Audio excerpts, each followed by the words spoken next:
soo dhawaada waxaan tusayaa guriga aan ka deganahay Kilimani waa kan waa laba qol oo waasac ah waxaan tusayaa balcony-ga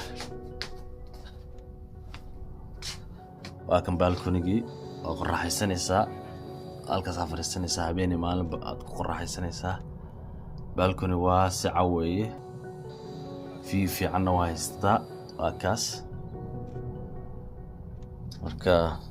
meeshan waa fadhiga iyo TV-ga iyo meesha qeeda qolka master room-ka soo tusaya